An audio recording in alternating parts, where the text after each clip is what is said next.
Good evening sir. Good evening sir, अगर ममता बनर्जी अगर resign नहीं करती तो सर क्या होगा?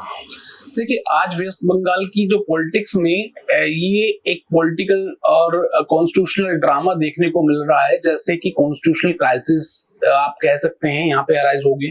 तो वेस्ट बंगाल की जो चीफ मिनिस्टर हैं रही हैं, अभी जो फॉर्मर चीफ मिनिस्टर हैं, अभी भी वो चीफ मिनिस्टर ही हैं, तो इलेक्शन हारने के बाद रिजाइन करने से उन्होंने साफ मना कर दिया। उनका कहना है कि ये इलेक्शन फेयर नहीं था और वोट लूटे गए हैं और ये इलेक्शन प्रोसेस पूरी तरह से रिजिड था। दूसरी तरफ बीजेपी का यहाँ पे स्टेटमेंट ये है कि ये संविधान का अपमान है। और आज का जो वीडियो है हम देख रहे हैं, तो इसमें एग्जैक्टली हम बात करें कि ममता बनर्जी ने एग्जैक्टली क्या कहा और क्या सीएम इलेक्शन हारने के बाद में कुर्सी पे रह सकती हैं, या गवर्नमेंट के पास में ये पावर है और सीएम रिजाइन करने के बाद में कॉन्स्टिट्यूशनल क्या कहता है एक्चुअली। तो ये सब कुछ इंटरेस्टिंग चीजें हैं जो हम डिस्कस करेंगे। तो एग्जैक्टली जो ममता जी ने बोला है कि हम हारे नहीं हैं और मैंडेट लूट लिया गया है, हमें कॉन्स्पिरेसी करके हराया गया है, ये पब्लिक मैंडेट नहीं है, पब्लिक हमें हराना नहीं चाहती थी। उन्होंने इलेक्शन कमीशन पर सीरियस एलिगेशंस लगाए और कहा कि इलेक्शन कमीशन ने इंडिया की डेमोक्रेटिक हिस्ट्री में एक डार्क चैप्टर क्रिएट कर दिया है। ममता बनर्जी के आरोप है कि बीजेपी ने फोर्सफुली इलेक्शन कैप्चर किया, सेंट्रल एजेंसीज और एडमिनिस्ट्रेशन मशीनरी का मिसयूज किया। साथ ही उन्होंने प्राइम मिनिस्टर नरेंद्र मोदी और होम मिनिस्टर के इंटरफेरेंस के भी एलिगेशंस लगाए।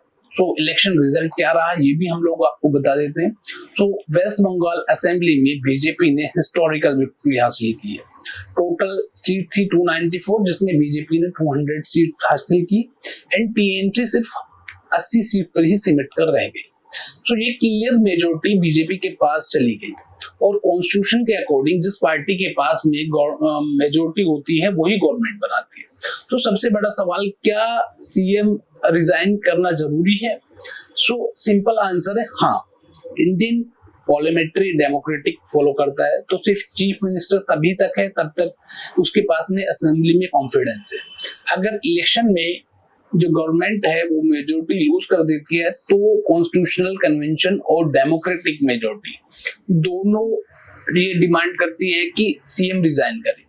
So under article 164 of constitution of India, chief minister governor के प्लेजर पर ही ऑफिस होल्ड करता है, लेकिन प्रैक्टिकल रियलिटी ये है कि गवर्नर उस व्यक्ति को सीएम रखता है जिसके पास में असेंबली में मेजोरिटी हो। सो अगर मेजोरिटी खत्म हो जाती है तो सीएम लीगली और पॉलिटिकली वीक पोजीशन में आ जाती है। सो अगर रिजाइन न करे तो क्या होगा, ये एक क्वेश्चन अराइज होता है, राइट। तो यहाँ पे सबसे इंटरेस्टिंग जो कॉन्स्टिट्यूशनल पॉइंट है ये है कि बीजेपी लीडर कहते हैं कि एग्जिस्टिंग असेंबली की जो 7 मई को खत्म हो रही है, यानी कि आज हमारी जो एग्जिस्टिंग असेंबली का टर्म है वो खत्म हो जाएगा और उसके बाद पूरी असेंबली डिसॉल्व हो जाएगी और कोई भी मेंबर हाउस के मेंबर नहीं रहेंगे। तो ऐसी सिचुएशन में गवर्नर एक्शन ले सकता है। अब गवर्नर सीएम को मेजोरिटी प्रूव करने के लिए बोल सकता है कि जी आप फ्लोर टेस्ट कराओ, या फिर आप रेजिग्नेशन की डिमांड भी कर सकता है। तो ये पूरी जो मेजोरिटी पार्टी को गवर्नमेंट बनाने के लिए या फिर जो नई पार्टी आई है उसको इनवाइट कर सकता है कि जी आप अपनी गवर्नमेंट बना लीजिए। सो अब रिपोर्ट के अकॉर्डिंग जो है गवर्नमेंट ने वार्निंग दे दी है ममता बनर्जी को कि वॉलंटरी वो अपना ऑफिस छोड़ दे, उनको ऑफिस से रिमूव करने के लिए भी स्टेप लिए जा सकते हैं और अगर कॉन्स्टिट्यूशनल डेडलॉक क्रिएट होता है तो सुप्रीम कोर्ट भी जाया जा सकता है। सो इलेक्शन कमीशन पर सीरियस एलिगेशंस लगे हैं। ममता बनर्जी ने बोला है कि इलेक्शन कमीशन ने ओपनली बायस्ड जो है यहाँ पे बिहेवियर किया है, वो आर्बिट्री थे और उन्होंने ये चीजें इस तरह से की है। उन्होंने कहा कि इलेक्शन कमीशन जो है न्यूट्रल बॉडी है और उसे न्यूट्रली काम करना चाहिए। और इस चीज को जो शिवसेना के नेता हैं संजय राउत जी, उन्होंने भी ममता बनर्जी के स्टेटमेंट को सपोर्ट किया है। तो उन्होंने भी बीजेपी के ऊपर यही सब एलिगेशन लगाए, लेकिन बीजेपी ने अपना काउंटर अटैक किया है और उनके जो स्पोक पर्सन है संबित पात्रा जी, उन्होंने बोला कि जी ये जो बोल रही है ममता जी, ये बीजेपी पे अटैक नहीं है, ये कॉन्स्टिट्यूशन पे, डेमोक्रेसी के ऊपर अटैक है। सो ये सब चीजें हो रही है। अब क्या ये कॉन्स्टिट्यूशनल क्राइसिस बन सकता है?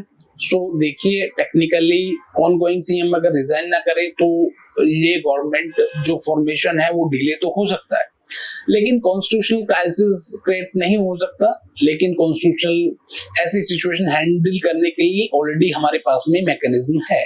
सो इसमें क्या है कि आपके जो गवर्नर साहब है वो इंटरवेंशन कर सकते हैं, फ्लोर टेस्ट कर सकते हैं, और जुडिशियल रिव्यू के लिए भी सुप्रीम कोर्ट जाया जा सकता है। तो all the safeguards are there.